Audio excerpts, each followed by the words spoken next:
Reprezentačná prestávka je na konci, žiadni kosovskí fanúšikovia na tehelnom poli až do majstrovstiev sveta. To bude iba o klubovom futbale a zvlášť Premier League to bude poriadne zaujímavé. Práve o tom bude dnešné video. Všetky tieto príbehy, všetky veci, ktoré v tomto videu vymenujem, môžete zažiť aj naživo z Futbaltour.sk, respektíve Futbaltour.cz, promokód Vilko, linky máte v popisku. Poďme sa ale pozrieť na tie najzaujímavejšie veci, ktoré sa udejú v najbližších 7 zápasoch Premier League. Táto fotka straší asi každého fanúšika, ktorý nefandí Arsenalu. Začneme ale iným príbehom. Zostúpi Tottenham. To by bola paráda. Opäť, ak nefandíte Tottenhamu. Tottenham angažoval De Zerbiho, ktorý tvrdí, že ostane v Tottenhame aj v prípade, ak zostúpia, čo samozrejme asi žiadny fanúšik Spurs nechce. Situácia je zlá. Situácia je veľmi zlá. Tottenham aktuálne na 17. mieste. Los, povedal by som, veľmi náročný a čo je horšie, nie je tam ani žiadne momentum. Spurs v posledných 10 zápasoch na poslednom mieste s bodovým ziskom 3. Za 3 remízy. Veľmi smutné, niekedy možno až vtipné, ale Tottenham reálne bude bojovať o záchranu. Teraz sa ponúka otázka, what do you think about Tottenham? Tvrdé, no ale fanúšikovia nie sú nejako optimistickí ani na ďalšiu sezónu, ale sú trošku optimistickejší ako fanúšikovia Chelsea. To je najnovší prieskum The Athletic. No tak akože však vyhrať trofej v Championship, solidné, nie? Stále je to trofej. No, poďme ale na ďalší príbeh a to je taká dosť kontroverzná téma, minimálne pre fanúšikov, ktorí nefandia úplne anglickým mužstvám. Mali sme tu veľkú diskusiu, veľkú debatu, že ako dobré sú vlastne anglické mužstvá a ako dobrá je Premier League.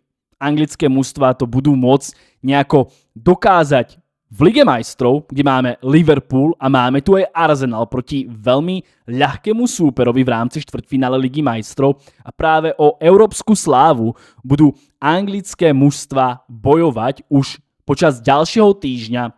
Liverpool favorit nie je, Arsenal favorit určite je a môže to v tejto edícii Ligy majstrov dotiahnuť veľmi, veľmi ďaleko, ale aj v Európskej lige má anglická liga zastúpenie v podobe Nottinghamu a Aston Villa. To sú veľké želieska v ohni a taktiež v konferenčnej lige Crystal Palace patrí medzi najväčších favoritov a bude veľmi zaujímavé sledovať, ako sa tieto anglické mužstvá popasujú so svojou európskou výzvou, pretože skoro všetky tieto mužstvá dosť výrazným spôsobom ešte bojujú o nejaké umiestnenie, o niečo aj v rámci Premier League, s výnimkou asi Crystal Palace, ktoré skončí na tradičnom nejakom 12. 11. mieste. Nottingham bojuje o záchranu, ale v Európe je v štvrťfinále. Arsenal bojuje o titul, Liverpool bojuje o Ligu majstrov, Aston Villa bojuje o Ligu majstrov a bude veľmi zaujímavé sledovať, ako sa tieto mužstvá vysporiadajú s tým, že hrajú minimálne 2 súťaže.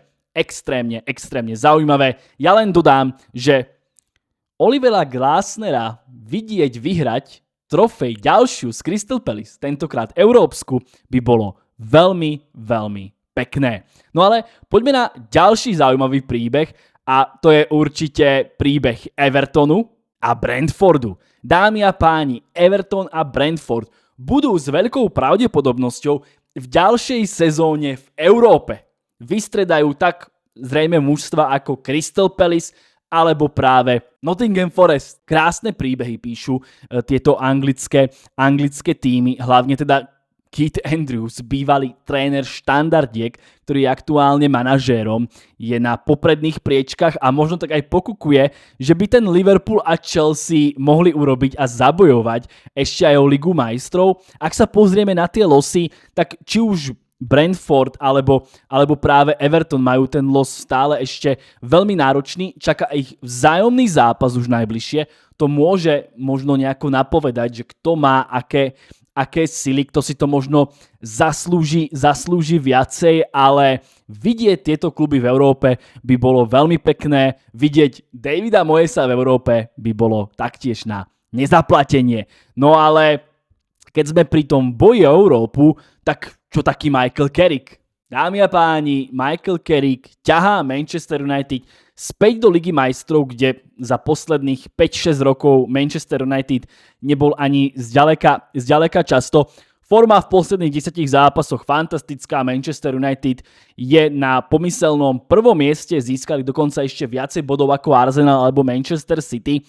Ak sa pozrieme na los, nájdeme tam ešte náročné zápasy, nájdeme tam zápasy s priamými konkurentmi o Ligu majstrov, nájdeme tam jednoduchšie zápasy. Tak či onak, situácia v Manchester United je aktuálne veľmi optimistická, však futbal ani nehrajú, raz za 2 týždne si tam ťuknú nejaký zápasík a Manchester United to musí dokázať. A bude to neuveriteľné, že Michaelovi Carrickovi sa to podarí, aj keď samozrejme veľa okolností hrá v jeho prospech, napríklad forma mužstiev, s ktorými priamo súperi, či už Liverpool alebo Chelsea, aj tá Aston Villa išla s formou výrazne nadol. A teraz otázka, že ktorý z týchto veľkoklubov to nedá do Ligy majstrov? Asi každého láka povedať Chelsea s Roseniorom a to je taká možno ďalšia podtéma.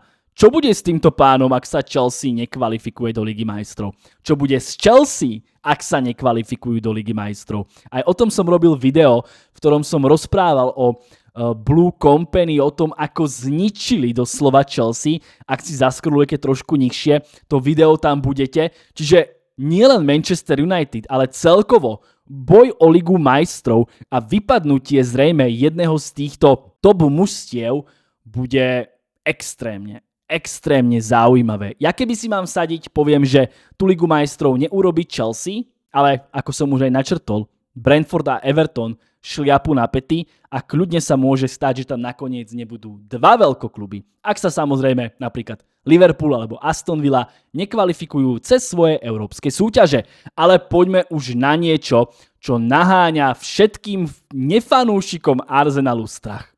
Vyhrá Arsenal titul, alebo to opäť tradične zbotlujú. No predstava, že toto ešte niekto dokáže zbotlovať, je fakt už na úrovni science fiction, ale bavíme sa o Arsenale, takže stále máme nejaké pochybnosti, aj keď iste viete, že ja som Arsenal už pasoval za víťaza Premier League a fakt im verím, že toto už pokaziť jednoducho nejde. Toto už musia ukopať, aj keď samozrejme nejaké špekulácie sa objavili po tom spackanom Carabao Cupe, že možno to bola nejaká facka, kto vie, možno je to facka, z ktorej sa preberú.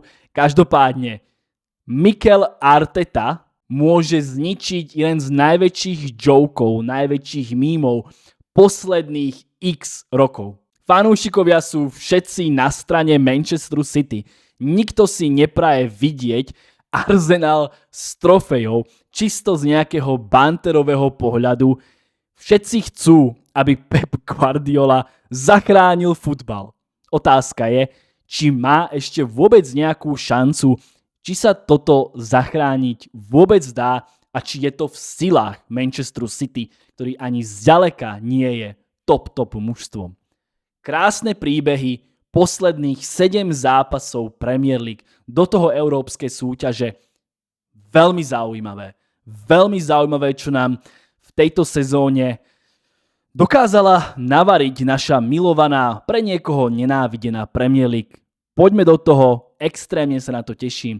Už tento víkend tu máme FA Cup a kto vie, toto možno Mikel Arteta a Arsenal nezbotľujú. Čaute.